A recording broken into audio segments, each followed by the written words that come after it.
ஐந்து கரத்தனை ஆனை முகத்தனை இந்தின் இளம்பரை போலும் வயிற்றினை நந்தி மகன்றனை ஞான கொழுந்தனை புந்தியில் வைத்து அடிபோற்றுகின்றேனே. பக்தி ஒன் டுடே சேனல் நேயர்களுக்கு அன்பார்ந்த வணக்கம். வரக்கூடிய 2025 காலபுருஷ தத்துவ பிரகாரம் மேசராசி முதல் ராசி. இது எல்லாத்துக்கும் தெரிஞ்ச விஷயம்தான். இன்னைக்கு நிறைய பேர் வீட்லேயே ஜாதகம் பார்த்துக்கிறாங்க, தனக்குத்தானே ஜாதகம் பார்த்துட்டு நிறைய பேர் இருக்காங்க. அந்தளவுக்கு ஜோதிடத்துறை முன்னேறி இருக்குன்னு தான் சொல்ல முடியும்.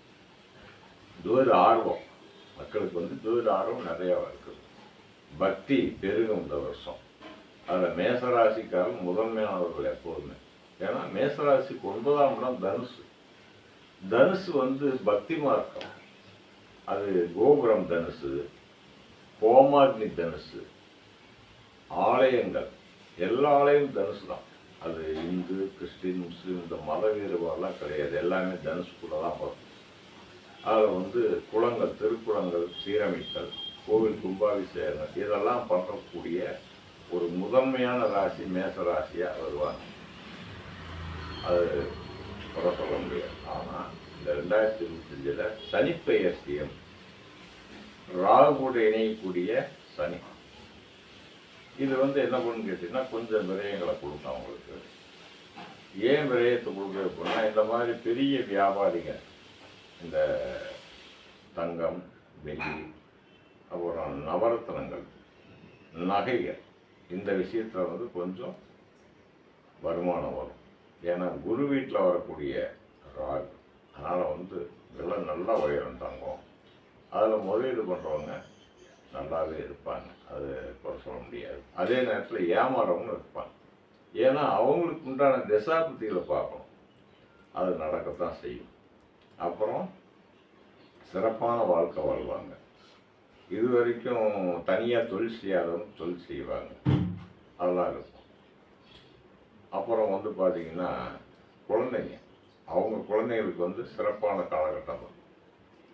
ராசி அதிபதி செவ்வாய் நீச்சவக்கரம் பெறதுனாலையும் கடகத்திலிருந்து மிதனத்துக்கு வர்றதுனாலையும் உடல் உபாதைகள் ரொம்ப தொந்தரவு பண்ணுவங்களுக்கு. உடல் சார்ந்த விஷயங்கள், அதாவது உதாரணத்துக்கு சர்க்கரை, பிபி, அப்புறம் பார்த்திங்கன்னா நரம்பு சார்ந்த தொந்தரவுகள் இதெல்லாம். ஏன்னா மிதனத்தில் வரக்கூடிய குருவும் சரி செவ்வாயும் சரி நரம்பு உபாதைகளை கொடுப்பாங்க.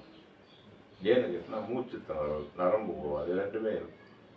அந்த விஷயத்தில் அவங்க எச்சரிக்கையாக இருந்தால் போதும். மற்றபடி ஆலய திருப்பணிகள் அதில் கொஞ்சம் நல்லாவே ரொம்ப நல்லா தான் சொல்கிறது. உதாரணத்துக்கு ஒரு அறக்கட்டளை தலைவராக வர்றதுக்கெலாம் அவங்களுக்கு நிறைய வாய்ப்புகள் நல்லாவே இருக்குது. அப்படி நல்ல அமைப்பு தான், அதில் குறை சொல்ல முடியாது. இவங்களுக்கு உண்டான வழிபாடு முதன்மையாக முருகர் வழிபாடு. அதாவது பழனி முருகன் ரொம்ப சிறப்பான வழிபாட்டு முறை மேசராசிதார்கள் பழனி முருகன்.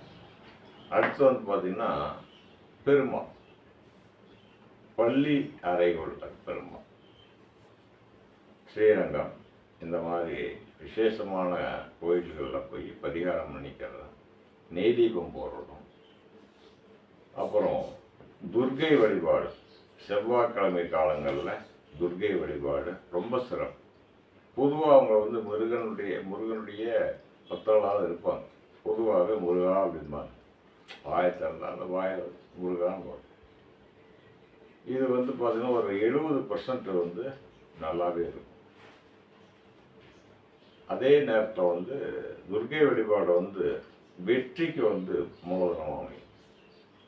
ஒரு பிரச்சனை, ஒரு கோர்ட் கேஸு, வேறு ஏதாவது வாக்குவாதங்கள் இதில் இருந்தாலும் தப்பிக்கணும் அப்படின்னா துர்க்கை வழிபாடு ரொம்ப முக்கியம்.